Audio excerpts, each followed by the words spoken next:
Alors on va, comme l'a dit Emmanuel, voir avec vous ce que peut faire le Health Data Hub pour la réutilisation secondaire de données de santé au service des projets d'innovation qui sont portés par vos startups à travers des projets concrets que vous allez nous présenter. On commence avec vous, Francisco, si vous voulez bien. Je vous laisse la zapette.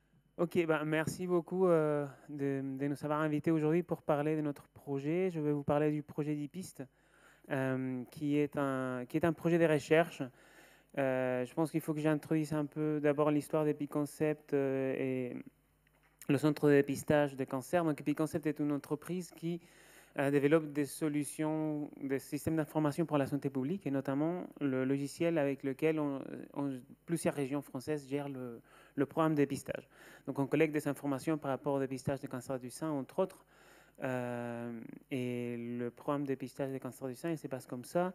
Il y a donc des femmes entre 50 et 74 ans qui se font inviter tous les 2 ans pour faire une mammographie de dépistage. Ceux qui participent, donc, ils vont aller choisir un radiologue de leur choix et ils vont faire une mammographie. Cette mammographie sera évaluée par le radiologue, donc il peut être normal ou anormal.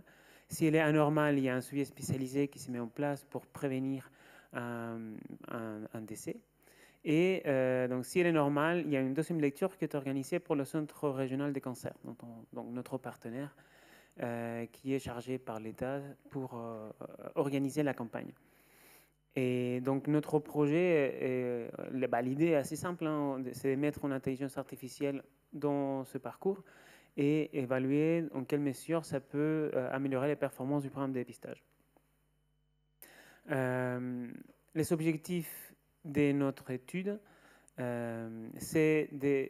y a 3 questions principales qui sont les 2 premières intimement liées à la performance du programme de dépistage. Donc, est-ce qu'on peut réduire le nombre de cancers dans l'intervalle? Ça veut dire, est-ce que un cancer de l'intervalle est un cancer qui se manifeste de manière symptomatique après un dépistage négatif. Donc, normalement, il n'y avait rien tout allait bien, et finalement, il y a un cancer qui se développe. Après, il peut y avoir plusieurs raisons. Est-ce qu'il était là ou pas au moment de la mammographie? Et la deuxième, c'est ce qu'on peut réduire le nombre de faux positifs. Donc, pour capturer le plus grand nombre de cancers, le radiologue évalue un niveau des risques. Et dès qu'il y a un risque d'un cancer, donc la femme sort avec un dépistage positif. Et donc, la plupart du temps, ça n'est pas un cancer. Donc, c'est pour ça qu'il y a des examens complémentaires. Donc, qu'est-ce qu'on peut réduire le nombre? Et ça, on peut le cataloguer comme un faux positif. Est-ce qu'on peut réduire ce nombre? Et la dernière, une question sur la personnalisation des délais entre dépistages, parce qu'on va voir, on va recueillir beaucoup de données. Est-ce qu'on peut avoir des recommandations par rapport au délai entre deux mammographies, qui aujourd'hui est fixé à 2 ans, en utilisant ces données? Et après, on a des objectifs secondaires, augmentation des performances des algorithmes, définir un barème des performances des algorithmes des lecteurs de mammographie, et promouvoir l'accessibilité des données. Je sais aller vite, je sens que je prends du temps. Donc ça, c'est un schéma. Je vais passer rapidement juste pour vous montrer avec quelles données nous on travaille. Donc ça, ce qu'on voit ici, le carré en haut à gauche, c'est les données de dépistage, les données qui sont hébergées chez Epiconcept. On a aussi des mammographies qu'on a pseudonymisées et on va faire un chaînage avec le SNDS. Donc ça, c'est le chemin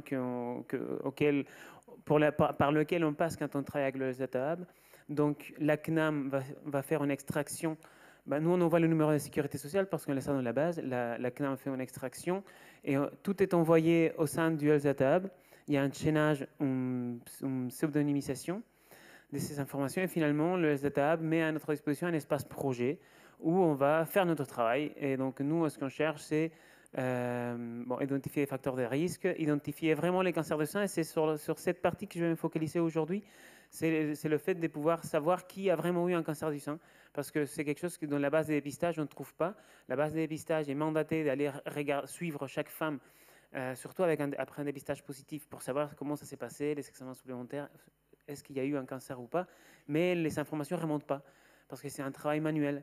Et dans le SNDS, après, on l'a pris, hein, c'est pas évident de savoir qui a eu un cancer du sein vraiment. Donc je vais me focaliser sur cette partie, et après, l'idée c'est d'entraîner les algorithmes et de sortir des résultats. des algorithmes qui on va évaluer l'impact sur le programme de dépistage. Donc, la première partie, donc, quel est le besoin pour nous pour accéder au SNDS? C'est l'évaluation des performances du programme de dépistage. Donc, on a cette partie, nous, ce qui a été identifié par le programme de dépistage. Est-ce qu'il y a eu un risque de cancer du sein, oui ou non? Et donc, est-ce qu'il y a une recommandation des examens supplémentaires? Et après, la classification réelle, c'est ça qu'on va chercher au SNDS. Qu'est-ce qui s'est passé vraiment? Et pour ça, il va falloir qu'on essaye de reconstruire le parcours de soins ou le parcours cancer du sein. Et finalement, c'est pas si simple.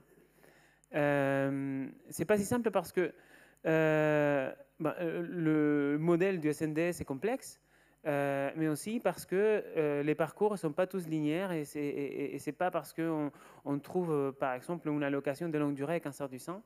Parfois, en fait, ce n'est pas un cancer du sein. C'est des choses que nous, on ne peut pas savoir. Et je pense que c'est un peu ça le message que je voudrais faire passer aujourd'hui. C'est que on a dû aller parler avec des gens du terrain soit qui codent le SNDS, soit qui suivent des femmes malades pour savoir qu'est-ce que c'est qu'un parcours cohérent et essayer de faire le tri entre les parcours cohérents et ceux qui ne l'étaient pas. Donc là, il y a un peu je pense que je n'ai pas le temps d'expliquer ça, mais ce n'est pas très compliqué. Mais en gros, il y en a quatre critères. Cause de décès, chirurgie qui indique clairement un cancer du sein, ou chirurgie qui pourrait être un cancer du sein, mais avec des traitements qui confirment la présence d'un cancer du sein, ou une inscription dans sa ALD, allocation de longue durée, aussi avec un traitement qui confirme le cancer du sein. Et donc, ici, je détaille un peu comment on a fait ça. Donc, les 4 critères, avec le détail de chaque critère, mais je pense que je n'ai pas le temps d'expliquer. Et qu'est-ce qu'on a fait? Donc, on est allé chercher différentes sources. Dans la colonne source, on voit les différentes bases du SNDS qu'on a dû analyser. Et après, plus ou moins sur quoi s'est basé nos filtres. Finalement, ce n'est pas compliqué. C'est des codes diagnostiques ou des codes CCAM. Mais savoir lesquels représentent quoi, en quel moment de parcours, c'est là un peu le challenge. Donc, nous, ce qu'on a développé, c'est une petite... donc là, sur la partie... donc, quand on a dû faire face à ce challenge, on s'est dit, on va faire... C'est compliqué, il y a un grand modèle très complexe, et donc on va essayer de faire quelque chose qui puisse être réutilisé. Donc, on a développé une bibliothèque qui permet de faire ça. Donc, on a une liste de patients. Il y en a une définition des critères qu'on va aller chercher dans le SNDS. Donc ici, il y a des variables avec des codes, comme je vous voyais tout à l'heure, des codes SIM, des codes par rapport à différents critères. Et on a fait une petite moulinette qui est à disposition de la base, de la BOAS, la base ouverte des algorithmes de santé, non? Quelque chose comme ça. Oui, c'est ça. Mais donc, dans une base de données ouverte, et donc n'importe quelle startup qui a accès au Health Data peut utiliser cette moulinette. Et en gros, ça permet, j'ai ma liste des patients, j'ai ma définition des variables, ce qui me protocole, c'est que je suis en train de chercher. Et derrière, ce qui sort, c'est la liste des patients et il rajoute à chaque colonne, à chaque variable que j'avais définie, la première trace ou la dernière trace ou toutes les dates pour lesquelles on a trouvé une trace de cette variable. Donc, à partir de ça, ce que ça fait, c'est que ça va aller chercher dans toutes ces tables qu'on voit ici, dans différentes tables qui sont compliquées. C'est des grandes tables. Donc, on a dû optimiser, faire des choses pour que ça marche. Finalement, c'est juste à l'appel à une fonction d'un package Python et ça permet d'obtenir ces résultats. Donc, qu'est-ce qu'on a fait nous concrètement? Donc, on était sur la question de la performance du cancer du sein. Pardon, la performance du dépistage du cancer du sein. Et donc, on a sorti des résultats, donc des performances sur ces différents mesures, donc la sensibilité, la spécificité, la valeur prédictive positive, et ce qui est important, le taux de détection des cancers, et ce qui est important, le taux des cancers de l'intervalle. Donc, parmi tous les cancers qui sont dépistés, tous les cancers qui sont diagnostiqués, quel est le pourcentage qui venait après un dépistage négatif dans la population qui participe au programme de dépistage. Et donc on retrouve les chiffres qu'on attendait, les niveaux de performance de la littérature, et ça nous permet d'avoir une base propre pour ensuite aller entraîner des algorithmes. Ce qui n'était pas le cas ni avec la base des données du dépistage, ni avec le SNDS. Donc là, en faisant la jointure entre les deux bases, en passant par tout ce parcours d'affinage des données pour avoir des données de qualité, on a réussi à estimer ces données précises et ça nous permet d'entraîner correctement les algorithmes. Mais pas que. Donc ça, c'est la première chose, hein, base de qualité pour entraîner des IA sur la détection des cancers d'intervalle. C'est un des objectifs de notre projet. Mais aussi capacité à évaluer la performance du programme de dépistage en routine. Et donc là, juste rapidement, deux choses. Donc, c'est quelque chose qu'on ne fait pas. Hein. Santé publique France, en fait, il y a plein de choses que juste en croisant des données, on se rend compte que c'est possible et qui aujourd'hui ne sont pas faites parce que les données ils sont difficilement accessibles, parce qu'il y a plein de barrières. Donc, juste mesurer la performance du programme de dépistage, c'est quelque chose qui est compliqué aujourd'hui en France. Et Santé publique France sort des rapports, mais ils n'ont pas accès à tous les données. Nous, en faisant cette jointure de données et cet exercice d'aller regarder, donc on a pu sortir des métriques et on a pu redécouvrir des choses.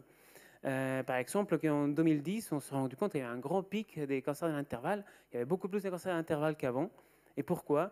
Et donc, on a dû creuser, et on s'est rendu compte que c'était lié à une technologie des transitions entre la mammographie digitale analogique et numérique qui ne marchait pas très bien. Et donc, on voit, c'est un sujet qui à l'époque, on n'a pas trop parlé, on ne savait pas trop. Mais là, on a pu confirmer qu'effectivement, il y a eu un problème au niveau du cancer d'intervalle à cette période-là, qui aujourd'hui n'a plus d'actualité parce que depuis, tout le monde a passé à la mammographie 100% numérique. On a réussi à calculer la performance du dépistage jusqu'au niveau de la commune en utilisant le SNDS, qui est intéressant aussi. Et voilà. Et donc, on a une capacité à faire de la surveillance des cancers en routine, quelque chose qu'aujourd'hui ne se fait pas. Donc, je vous ai parlé de notre outil de croisement des données pour faire la moulinette du SNDS. Donc, le moteur générique du SNDS, c'est un des outils qu'on a rendu à l'écosystème pour qu'il puisse être réutilisé. Mais il y a d'autres bouts de code ou des éléments qui sortent aussi, qui sont partagés après notre projet. Un outil de pseudonymisation des mammographies, l'outil d'extraction de traces SNDS, algorithme d'identification des cancers du sein, algorithme d'identification des facteurs de risque, script d'alimentation par l'eau vers le Health Data Hub, ou aussi simplement l'accessibilité de notre dataset pour d'autres projets de recherche qui Excusez-moi, Francisco. Oui, c'est fini. Voilà. Okay. C'est fini. Magnifique. Merci beaucoup, Francisco. À présent, je me tourne vers Jean-Evan Carsanti pour le projet Absoren. À vous, Jean-Evan. Alors, vous avez la zapette, hein? Je vous laisse faire. Non, là, vous êtes reparti en arrière, il me semble. Donc, sur le blanc. Il y avait clairement appuyé que c'était en avant. D'accord, bon, allons-y. Voilà, on y est. Okay. Bon, ça va être beaucoup plus court, moi, donc il faut vous concentrer. Donc là, le projet Absoren, c'est donc un projet qu'on a réalisé avec le CHU de Toulouse, dont le but, c'est enfin, il y a deux projets dans un. Le but, ça va être d'analyser les parcours de soins dans le cadre des traumas crâniens, et puis de trouver des facteurs de risque chez les patients. Donc, c'est écrit ici, en fait. On a donc des parcours de soins types qu'on aimerait repérer. La personne, elle va venir une fois à l'hôpital, parfois elle va avoir une récidive, parfois elle va avoir des rendez-vous avec des psychologues, etc. Et donc, il faut réussir à comprendre quel est le parcours type et comment est-ce qu'on peut ramener un patient qui va finalement avoir une évolution négative pour revenir à l'hôpital. Et, pardon, je vous parle plus proche. Ouais. Et la deuxième chose, c'est de détecter des facteurs d'influence comme l'alcoolisme, les antécédents psy, et puis pareil, avoir plus de vigilance sur ces patients. Et donc pour ça, nos données, c'était donc sur le CHU de Toulouse, 4 ans de dossiers médicaux des patients. Et donc on avait une cohorte de plus de 20 000 patients et environ plus de 2 millions de documents. Alors, tout de suite. Donc, comme je vous ai dit, il y avait deux approches complémentaires. La première, c'est le clustering de parcours. Donc le but, ça va être de regarder les parcours de soins au sens de quand est-ce que le patient est venu à l'hôpital, quand est-ce qu'il est ressorti, dans quelle unité médicale il est passé. Et c'est en fait le problème qui se pose dans tous les parcours de soins, que ce soit l'obésité, que les traumas crâniens, etc. Ça va être de représenter ces parcours qui sont parfois chaotiques, parfois qui se mélangent avec autre chose. Quand on a des personnes qui sont âgées, en fait, elles vont venir à l'hôpital pour totalement autre chose que le trauma crânien. Il va falloir réussir à effacer ce bruit. Et puis, on a une deuxième approche qui va être le but, ça va être, on l'a approché en termes de clustering de patients. Donc, le but, ça va être de regrouper des patients par des caractéristiques telles, comme j'ai dit, l'alcoolisme, les antécédents psy, aussi des facteurs économiques, où ils habitent, dans quel quartier ils habitent, et, et ça peut être s'ils sont au chômage ou pas, enfin plein de choses comme ça, et de pouvoir identifier des facteurs d'influence. Je vais d'abord me concentrer sur les parcours de soins. Et donc pour les parcours de soins, bon, c'est très data science que j'ai présenté. Je ne savais pas qu'il fallait faire quelque chose de plus global. Mais donc pour les parcours de soins, notre approche, ça a été donc, de considérer un parcours de soins comme une séquence, un peu comme une séquence génétique. Donc de dire finalement qu'il soit allé d'abord dans telle unité médicale, puis telle unité médicale, puis telle unité médicale à telle date et à telle date. Ça, on va le considérer comme guanine, adénine, etc. Je ne suis pas très fort en génétique, mais je connais que guanine, adénine. Et donc là, notre but, ça va être de convertir, donc de créer des séquences pour chaque patient. Ensuite, comme tout clustering, on va avoir un calcul de similarité. Et la chose intéressante, l'innovation, disons, qu'on a trouvée, c'est l'utilisation d'un algorithme d'alignement de séquences génétiques pour pouvoir visualiser chaque cluster de parcours. Parce que le problème dans les parcours de soins, ce n'est pas de les clusteriser en soi, c'est ensuite de pouvoir interpréter chaque cluster de parcours et de se dire ce parcours ressemble à ça, ce parcours ressemble à ça, etc.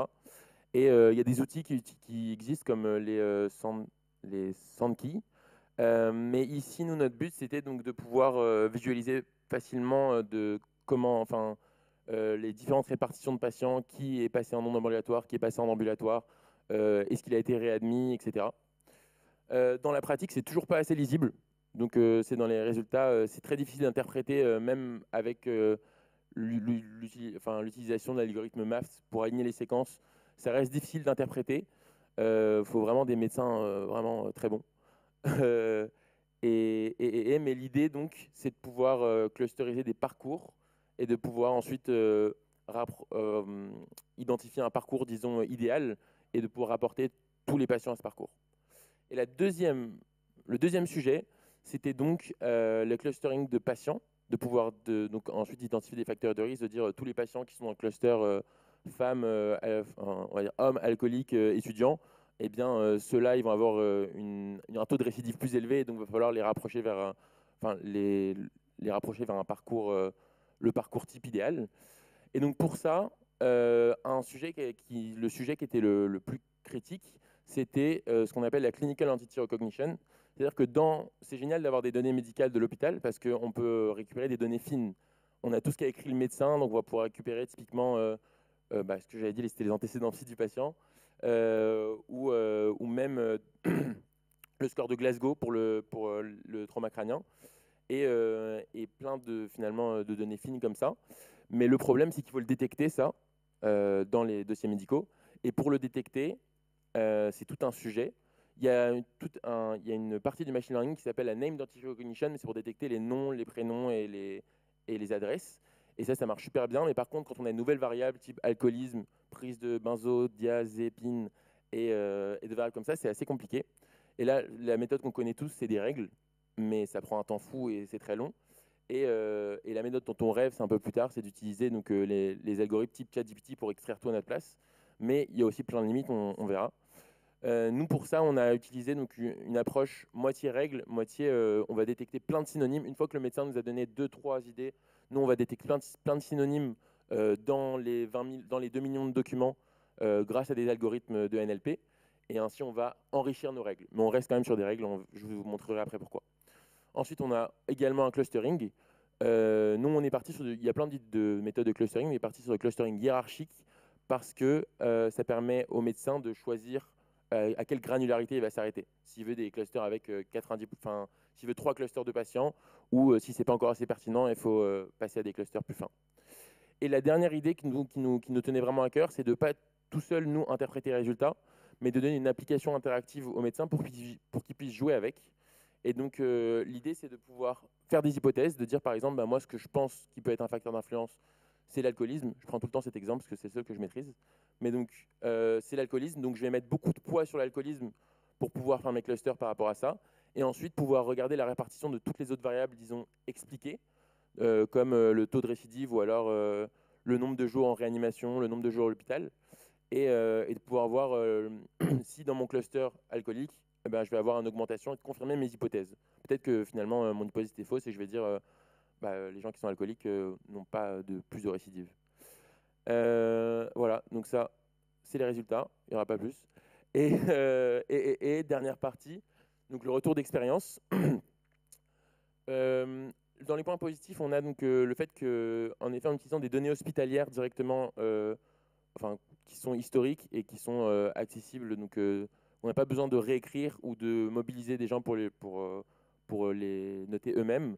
On va avoir donc plein d'informations au niveau du parcours, des informations au niveau des données textuelles, et puis en plus on peut facilement revenir en arrière et dire finalement cette variable on l'a mal définie, on va mieux la définir. Alors que si on demandait à des techniciens essais cliniques de tout labelliser eux-mêmes, s'ils le font une fois, ils ne vont pas le faire une deuxième fois. Donc là, on modifie en une seule fois l'algorithme, on peut tout relancer sur les 20 000 patients. C'est une solution scalable. L'autre point positif, nous, c'est vraiment les questions d'alignement de séquences de parcours, qui peut être vraiment utile non seulement pour notre visualisation à nous, mais pour créer justement, comme j'ai dit, des Sankey, et même pour visualiser en général un badge de parcours de soins. Quand on a 50 patients, c'est super dur de visualiser, et peut-être que ça peut aider. Ensuite, comme je vous ai présenté, la clinical entity recognition, c'est un vrai gain de temps par rapport à une annotation manuelle, puisqu'on passe de 1 heure par patient à 30 secondes. On avait une trentaine de variables. Et puis, comme je l'ai montré, l'application interactive qui permet d'avoir un paradigme hypothèse-confirmation pour les médecins, et le clustering hiérarchique. Et pour les points négatifs, qui sont peut-être les plus intéressants, parce que c'est ce qui peut permettre d'améliorer dans le futur, comme on l'a vu, l'interprétation des parcours, même si elle est un peu plus simple, elle reste très compliquée. Il faut trouver une idée de visualisation qui soit plus aisée pour le médecin et régler le problème du bruit. C'est vraiment pas facile de régler le problème du bruit parce que nous, on sait sur le papier, on dit je ferai un parcours de soins plus connu qui est le parcours de l'obésité.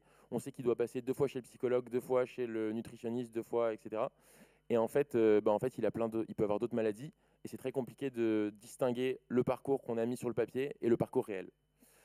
Et ensuite, en ce qui concerne la clinical entity recognition, ce qui est très important dans ce cas, c'est un besoin qu'on a un peu négligé au début. Il y a un gros besoin d'annotation manuelle parce que si on se précipite en fait en se disant c'est nous qui avons les données, on va faire quelque chose.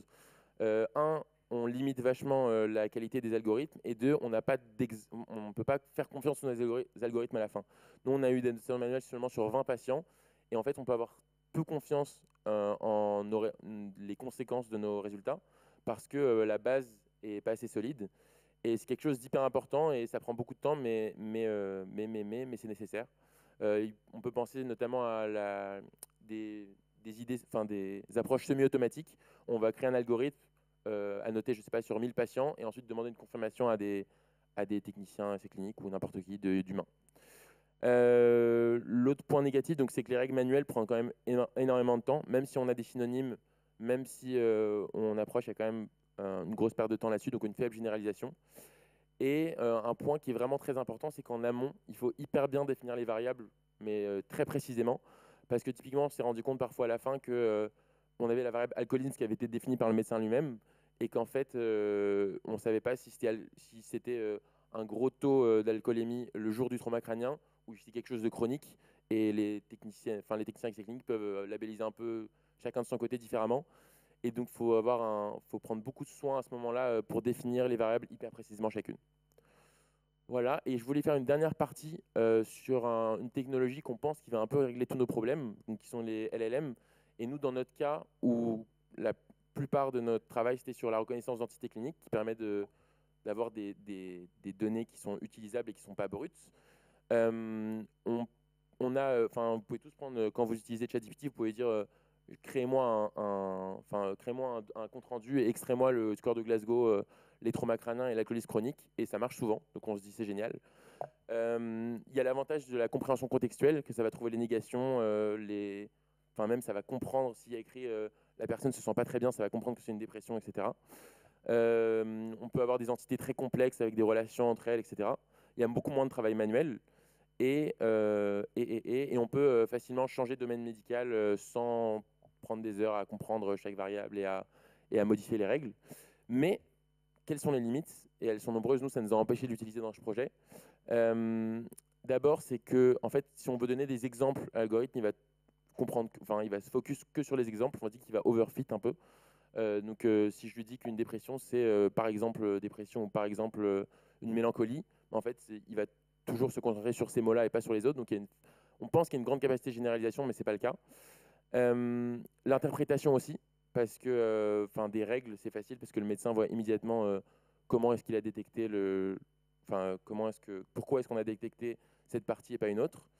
Et surtout, le plus important, il y a une question de protection des données et de coût computationnel.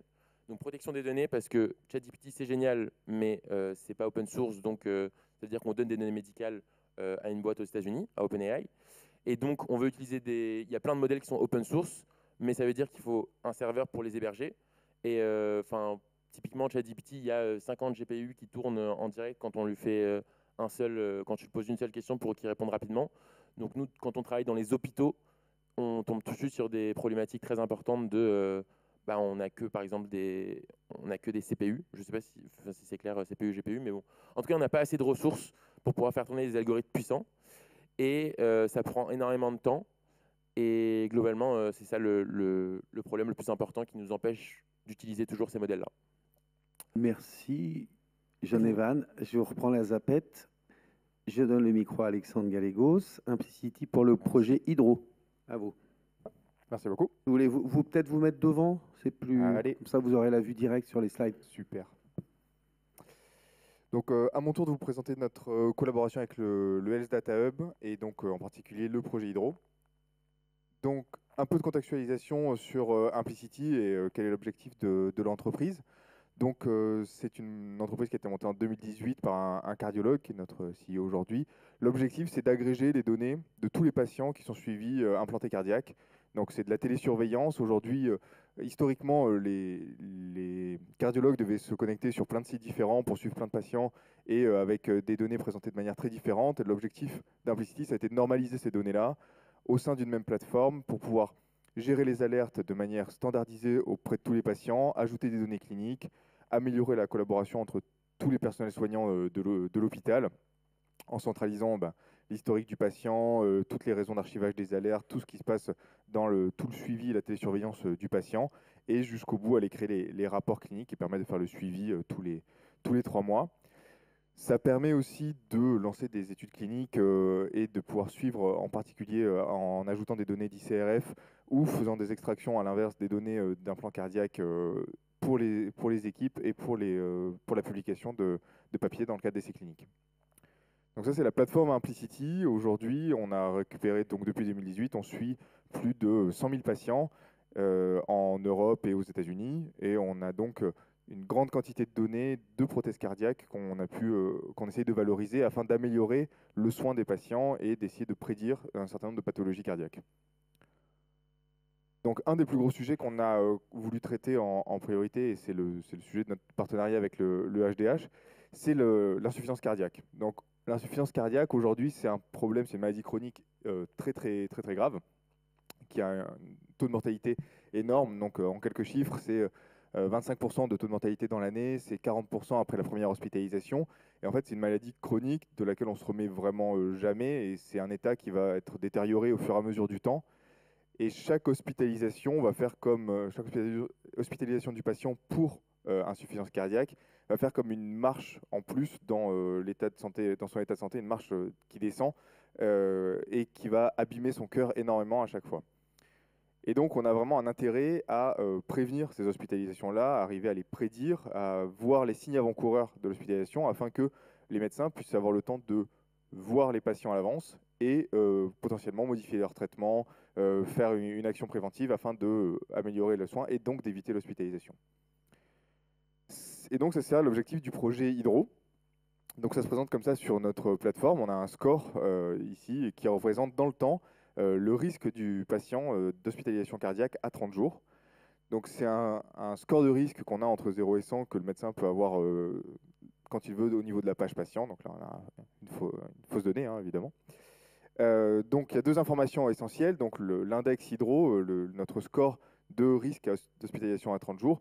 Et deuxième point, l'alerte avec une logique de seuil qu'on a mis en place.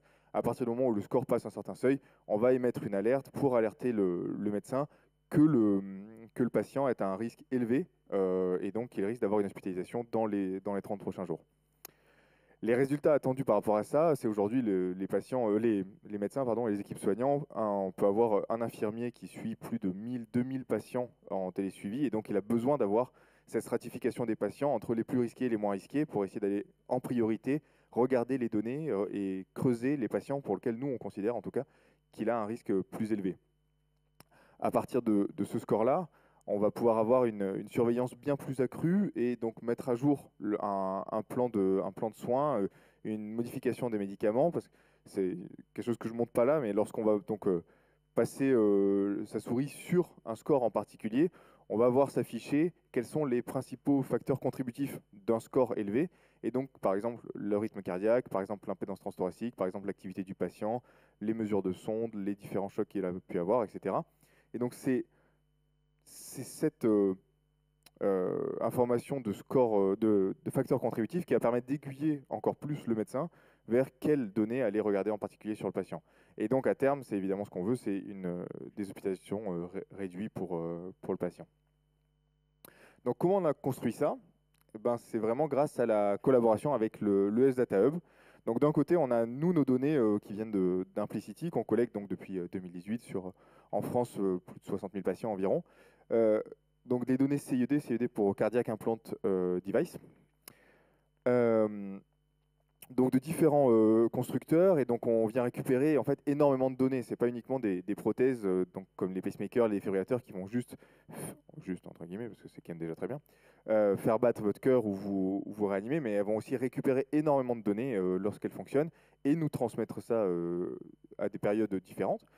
Donc toutes les données liées au rythme cardiaque, toutes les données physiologiques au-delà, donc le rythme respiratoire, l'activité, l'impédance thoracique, les données techniques du device, les données de symptômes qu'on remonte régulièrement, les données d'activité du device, donc l'envoi de choc, l'envoi de thérapie. Et donc, basé sur notre base de données de patients, on a matché cette base de données avec les données du Health Data Hub pour récupérer les données d'hospitalisation de nos patients. Parce que la plateforme permet effectivement de remplir l'hospitalisation, mais les médecins n'ont pas un énorme intérêt à le faire, donc ils ne le font pas. Et on avait besoin d'avoir ces données d'hospitalisation afin d'avoir l'output à prédire de notre algorithme à partir de nos données d'implant cardiaque. Et donc c'est ce qu'on a pu obtenir grâce au partenariat avec le HDH. Donc c'est les hospitalisations de tous nos patients avec l'ensemble des examens, l'ensemble des examens, actes qui ont pu être faits, les consultations, les prescriptions de médicaments et dans l'éventualité le décès du patient.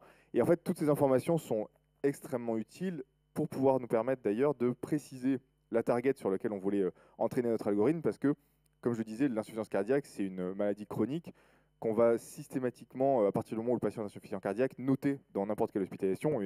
Mais de notre côté, on va vouloir différencier une hospitalisation pour insuffisance cardiaque, c'est-à-dire vraiment l'état du cœur du patient s'est détérioré fortement, d'une hospitalisation où le patient est tombé parce qu'il est fatigué, parce qu'il a un peu du mal à respirer, mais malheureusement c'est dû à son état d'insuffisance cardiaque globale et il s'est cassé la hanche, cassé la jambe. Et dans ce cas-là, c'est pas le type d'hospitalisation qu'on cherche à prédire, étant donné que c'est une hospitalisation pour autre chose. Mais l'insuffisance cardiaque sera notée. Et donc toutes ces informations médico-administratives et d'examen et de prescription de médicaments nous ont permis vraiment d'affiner les données sur lesquelles on voulait entraîner nos algorithmes et d'avoir le meilleur algorithme possible. Donc aujourd'hui, en termes de résultats, on a eu des vraiment très très bons résultats qui ont permis donc d'avoir un produit qui est disponible aux États-Unis déjà pour le moment, qui a été FDA cleared et qui est en attente de marquage CE pour l'Europe, qui permet vraiment de aujourd'hui prédire plus de 60% des hospitalisations des patients, qui en fait vraiment une marche significative par rapport à ce qui existe aujourd'hui en termes de suivi de patients insuffisants cardiaques. Ça permet aussi de toucher une plus large population aujourd'hui, étant donné que les patients qui étaient habituellement suivis pour insuffisance cardiaque étaient équipés de ce qu'on appelle ICD-CRTD, donc c'est tous les dispositifs de type défibrillateur, qui sont les patients habituellement suivis pour insuffisance cardiaque. Mais en fait, comme nous, on suit aussi des patients équipés de, ici, IPG-CRTP, donc c'est tout ce qui est pacemaker, c'est des dispositifs un peu moins lourds à porter. C'est des populations qui aujourd'hui n'étaient pas particulièrement suivies pour insuffisance cardiaque, mais pour autant, en fait, comme on avait les données pour prédire, on avait certaines hospitalisations de ces patients-là. On a permis d'étendre l'indication de cet algorithme-là pour ce type de population et donc avoir vraiment un screening plus large et un triage global de tous les patients suivis par les centres qui utilisent notre solution. Et donc aujourd'hui, on est persuadé que ça permet vraiment d'améliorer et l'efficacité et de diminuer le poids de l'insuffisance cardiaque sur le système de santé. Quelques points sur la collaboration avec le HDH et qu'est-ce que ça nous a permis d'avoir. Évidemment, l'accès aux 3,8 millions de patients qui nous intéressaient au global, qu'on a ensuite filtré sur les patients qui nous intéressaient, a été vraiment un énorme atout, avec aussi un environnement de travail qui était vraiment très très efficace, sur lequel on a pu permettre d'avoir des notebooks, Python, R, etc., avec tous les packages de data science nécessaires pour développer nos algos. Et évidemment, la grosse disponibilité des équipes techniques du HDH afin de régulièrement, nous, comme on continue de récupérer des données au fur et à mesure, on a voulu les mettre à disposition dans notre environnement du HDH pour avoir des plus grosses bases de données pour améliorer les performances de notre algorithme et donc une grosse disponibilité du HDH pour pouvoir permettre d'améliorer ça et d'améliorer nos algorithmes en continu. Et donc sur la partie, quelques points négatifs évidemment, la stabilité de la plateforme qui nous a parfois causé quelques soucis, et l'environnement de code au global qui, sans IDE et sans segmentation des users, nous a parfois fait que si un truc crache, tout le monde crache. Pour finir, donc on est vraiment persuadé aujourd'hui que le SNDS, les données du SNDS, c'est vraiment une base de données unique qui nous a vraiment permis d'obtenir un algorithme et un produit qui va vraiment apporter un énorme gain pour tous nos patients et peut servir à une variété de use cases énormes. Le partenariat qu'on a avec le HDH, c'est vraiment d'une grande valeur et on espère continuer sur d'autres pathologies cardiaques à l'avenir d'ailleurs. Et pour finir, un petit point d'attention, la base de données du SNDS, elle est vraiment très complexe à prendre en main. Et donc une exploration globale sans expertise est probablement une mauvaise idée. Là où on a vraiment voulu focus, nous, sur un use case très spécifique avec des experts qui nous ont aidés à comprendre les hospitalisations, les traitements qu'ont suivi les patients. On a vraiment très orienté notre solution sur un use case très spécifique. Et voilà. Merci beaucoup, Alexandre. Je vous laisse peut-être prendre place à la tribune. On va s'accorder 10-12 minutes de questions. Alors, on va commencer par des questions dans la salle, si vous voulez bien. Oui. Oui, attendez, il y a un micro qui arrive. Bonjour, merci beaucoup à vous trois. Les trois sujets me parlent, plus transparente, le sujet du cancer du sein, mais aussi le sujet aussi de problèmes cardiaques. Vous avez montré, en fait, qu'est-ce qu'il en est des infarcts? Est-ce que vous envisagez impliquer ça pour les gens qui font un infarctus? On sait que c'est l'alerte de faire un deuxième, un troisième est très difficilement détectable, mais il y a moyen de faire une étude. Est-ce que vous envisagez d'inclure ça dans votre logiciel? Oui, complètement. Ça fait partie des pistes d'amélioration aujourd'hui, d'essayer de prédire les récidives, d'essayer d'avoir un algorithme vraiment plus dédié sur encore des sous-problèmes dans ce problème-là d'insuffisance cardiaque. Et donc la réadmission, notamment suite à un premier événement d'hospitalisation, fait partie des solutions qu'on envisage. Ouais. Mais pas d'approche globale, comme vous l'avez dit. Hein. C'est-à-dire qu'on n'embrasse pas tout le champ des risques cardiovasculaires. Ça ne servira à rien. Non, en fait, c'est vraiment... Ces pathologies cardiaques sont tellement différentes aujourd'hui qu'on essaie vraiment d'avoir un use case par un use case et un algorithme pour chacune des pathologies cardiaques. Il y a notamment tout le champ de la fibrillation atriale, qui est un énorme champ cardiaque aujourd'hui, qu'on espère pouvoir toucher un jour aussi. Mais c'est vraiment des problèmes trop différents. Et donc on est persuadé aussi qu'il faut vraiment avoir la compréhension fine des données de santé pour développer cet algo-là. Juste rapidement, en fait, par rapport au trauma crânien, c'est juste le trauma suite à une chute, ou vous pensez que le trauma crânien peut venir aussi, par exemple, par des AVC, où la personne fait un AVC, elle tombe, elle fait un trauma crânien pour aller chercher ce qu'il y a derrière les pathologies que vous avez vues. C'est très, très complexe, finalement, pour aller chercher les données dans les détails. Bon courage. Le micro, vous voulez répondre Non, j'en ai 20. Merci. Ok. Une autre question? Oui, là-bas. Attendez, le micro va arriver si vous voulez bien. Oui, mais c'est parce qu'il y a des gens distanciels, c'est pour ça. Merci aux 3 orateurs. Je vais poser une question un peu dure au premier orateur. Je n'ai pas bien compris, excuse-moi. Il y a des femmes dans la salle. Tu as essayé de minimiser les faux positifs. Or, pour moi, pour les femmes dans la salle, ce qui est important, c'est que ce n'est pas le cancer du sein, qu'on détecte le cancer du sein. Donc, il faut minimiser les faux négatifs, pas les faux positifs. C'est pas très grave si le radiologue il regarde 10 mammos pour une. L'important, c'est de détecter les cancers du sein. Je ne veux pas être désagréable. Et la deuxième question, c'est, peut-être tu sais qu'il y a déjà pas mal d'équipes et de startups qui travaillent sur ce domaine. Donc comment vous vous situez par rapport non seulement à la littérature, mais aux startups qui sont déjà opérationnelles, qui sont déjà, comme le dernier orateur, FDA approval? Oui, donc par rapport à la première question,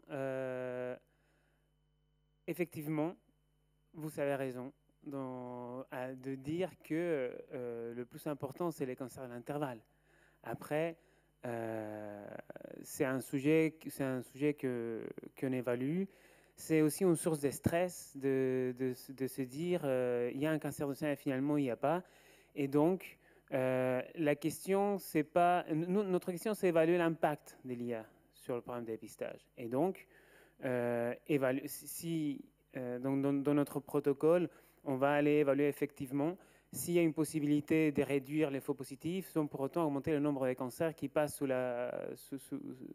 Donc, si ce n'est pas le cas, on ne pourra pas faire des recommandations dans ce sens.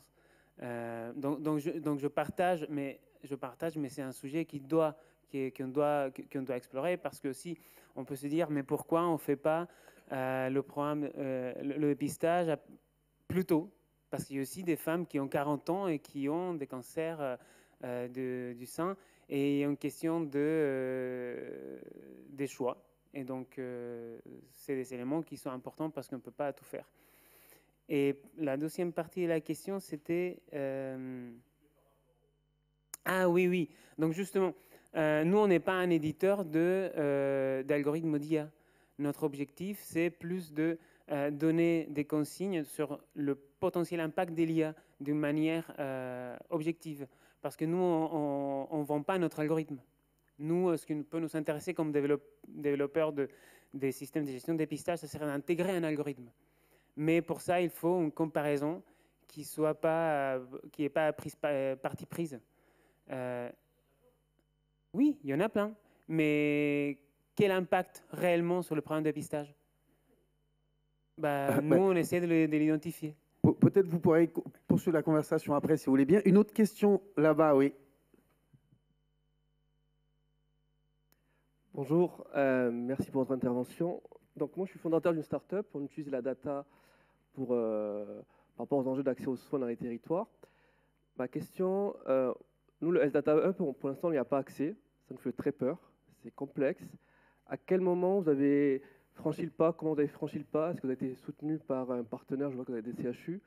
Mais le Health Data Hub de l'extérieur fait peur. Donc nous, aujourd'hui, on a tout le temps contourné le Health Data Hub en allant chercher des données Open Data, en travaillant avec les partenaires, les ARS et les grades. Mais à quel moment vous avez dit c'est bon, c'est le moment de passer, d'aller affronter le monstre du Health Data Hub? Voilà. Répondons dans l'ordre. Alors d'abord, peut-être le partenariat avec le CHU de Toulouse qui est emblématique. Comment est-ce qu'on le trouve, le CHU de Toulouse, et quelles étapes on franchit avec lui pour contractualiser? Alors moi, je suis lead data scientist, je ne suis pas du tout la partie contractuelle. D'accord, mais vous avez quand même une idée de l'économie du projet quand même. Donc oui. il faut quoi? Comment est-ce qu'on se dit on va bosser avec le CHU de Toulouse sur le trauma crânien? Alors en fait, Collective Thinking, on travaille avec tous les hôpitaux dans le cadre d'habitude du codage médical. D'accord. Donc en fait, la première approche, c'est pas forcément de la recherche clinique, c'est quelque chose finalement qui fait économiser de l'argent à l'hôpital, qui est que de coder les différents actes que l'hôpital va faire tout au long de l'année. Et une fois qu'on avait ce contact avec le professeur, donc c'est le professeur Xavier de Boissezon de l'hôpital du CHU de Toulouse, on a eu ensemble l'idée de faire ce projet sur le trauma crânien parce que ça reste du traitement de texte à la fin. Parfois, on traite les dossiers médicaux pour juste trouver le code envoyé à la sécurité sociale. Et parfois, on traite les dossiers médicaux pour détecter d'autres variables dans les dossiers.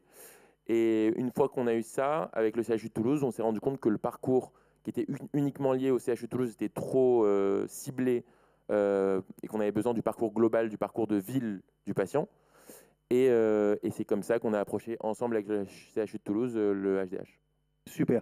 Alors, le HDH, peut-être Alexandre répondre. C'est compliqué. Comment est-ce qu'on s'y prend pour, je dirais, construire une démarche collaborative avec le HDH?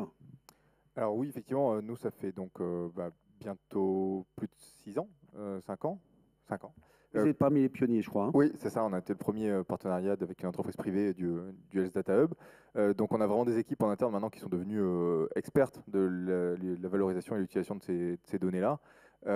Et comme on suit des patients sur toute la France, en fait, la valeur que pouvait nous apporter le HDH pour nous fournir les hospitalisations de ces patients-là et le suivi global via les données du SNDS de tous nos patients avait une valeur énorme. Et donc, effectivement, il y a une marche à franchir parce que les bases de données sont complexes à prendre en main. Mais aujourd'hui, on regrette pas du tout d'avoir franchi cette marche-là. Et on a des équipes qui valorisent tous les jours et qui ont toujours des nouvelles idées du coup par rapport à la richesse des données auxquelles on a accès.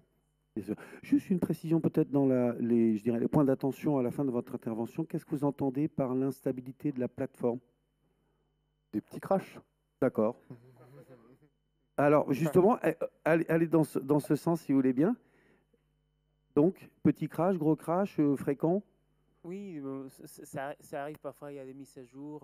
C'est ça, d'accord. Et ça plante. C'est juste l'évolution de l'outil, c'est pas... non, la plateforme, les technologies la sont plateforme est super, ouais. soyons clairs, ça nous aide énormément. Mais après, on nous a demandé de mettre des éléments négatifs de feedback et c'est vrai que parfois ça plante. Et il faut toujours, effectivement, si on veut avancer, apprendre des éventuellement difficultés.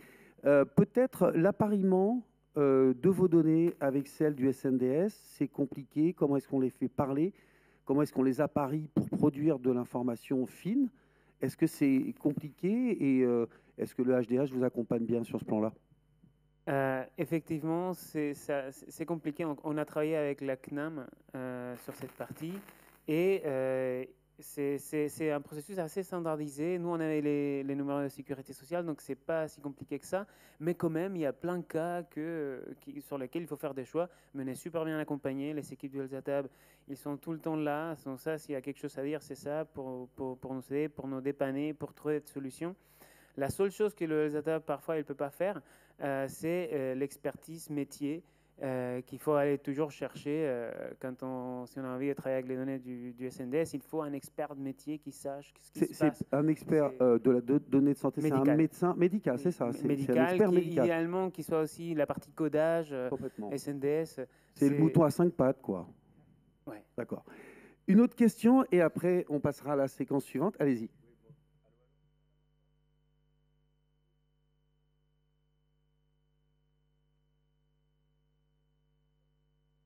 Merci, bonjour Thomas Daverne, le directeur scientifique d'Axomove, solution d'éducation digitale. En lien avec la question qui a été posée juste avant, on comprend que c'est un projet de recherche à part entière, voilà, pour connecter les données et les utiliser, les interpréter. Donc on comprend qu'il faut avoir une équipe derrière, il faut être staffé. Est-ce que dans vos retours d'expérience, vous pouvez nous dire exactement comment vous êtes staffé pour pouvoir aller au bout de ces projets? Quel est le profil des gens qui réalisent ça, puisqu'on comprend qu'il y a une expertise clinique et une expertise technique pour l'utilisation des données. Donc pour toutes les startups qui voudraient se lancer dans l'aventure, quelle est l'équipe, quel est le staff qu'on doit avoir pour ça? Intéressant. Peut-être tous les trois, vous pouvez répondre rapidement. John-Evan? Ouais. Alors en effet, il y a une partie data engineering où en fait on a une base avec une douzaine de tables où il faut explorer tout ça. Et il y a une partie, je dirais pas expertise clinique, mais expertise du codage médical en général. Parce qu'en fait, on a des codes SIM10, on a des codes DACT, on a des codes CCRM. Et il faut comprendre un peu tout ça parce que quand nous, à la main, on va se dire je cherche les patients qui ont eu un infarctus ou qui ont été atteints de trauma crânien. Et en fait, ça va correspondre à 12 codes SIM10 différents ou alors 12 actes CCAM différents. Et ça, il faut un expert du codage médical ou alors quelqu'un qui s'est formé dessus pendant quelques mois. Il y a quand même une formation qui est donnée par le HDH quand on arrive, qui aide vachement là-dessus. Et ensuite, c'est vraiment une double expertise data engineering et codage médical pour moi. Francisco et ensuite Alexandre, toujours sur la même question, c'est intéressant de voir un petit peu vos profils d'entreprise, si c'est différent ou pas. Oui, de notre côté, l'expertise médicale vient de partenaires qu'on a trouvés, qu'on a invités à travailler sur le projet. Donc, ce n'est pas des personnes qui font partie de notre équipe, mais plutôt des gens qui ont déjà travaillé sur la question et qui ont publié des choses. Et grâce à ces publications et aux discussions qu'on a pu avoir avec eux, on a réussi à identifier les parcours qui nous intéressaient. Après, par rapport au reste, nous, on a une petite équipe, en général 2 ou 3 personnes qui travaillent sur les données. Par contre, surtout, il faut être en capacité de tenir dans la durée. Donc nous aussi, on travaille depuis 2019, enfin non, 2020, mais ça a été lancé en 2019. On n'a pas été les plus rapides du monde, on avait aussi d'autres choses à faire, on ne fait pas que ça. Donc sûrement aujourd'hui, avec tout ce qui est fait aujourd'hui, ça peut aller beaucoup plus vite. Mais il faut être prêt à tenir dans la durée. Donc ça peut pas, oui. Donc, voilà. Il faut avoir un moyen. Dans notre cas, c'est notre logiciel de dépistage qui nous permet de tenir, parce qu'on a une activité à côté qui nous permet de tenir dans la durée. Alexandre. Ouais, mais très concrètement, du coup, nous aujourd'hui, on a une personne et demie dédiée sur la partie ingestion de la donnée, création des tables, création des bases de données, matching de nos bases de données avec celles du SNDS, qui a travaillé énormément en collaboration avec des personnes côté HDH pour créer un algorithme de pairing, parce que nous, donc, contrairement à Francisco, on n'avait pas la chance d'avoir les NIR au début, les numéros de sécurité sociale. On les a désormais, donc on est en train de faire une nouvelle procédure pour pouvoir matcher via les NIR beaucoup plus simplement. Donc on a fait un appareillement indirect, et donc on a dû mettre en place, en plus de l'ingestion de données, en plus des bases de données complexes qu'on a, des indicateurs de qualité de la donnée pour être sûr que chaque appareillement était qualitatif et à quel point on était sûr que c'était bien les bonnes données qu'on avait matchées avec le bon patient. Et donc ça nous a d'ailleurs un peu réduit nos bases de données, évidemment, pour certains pour lesquels on n'était pas sûr qu'on a viré. Donc voilà, c'est quand même aujourd'hui, nous on a une équipe de 4-5 personnes qui travaillent dessus, en data scientist et data engineer. Ouais. Merci, on vous applaudit tous les trois. Et puis voilà, je vous laisse rejoindre la salle.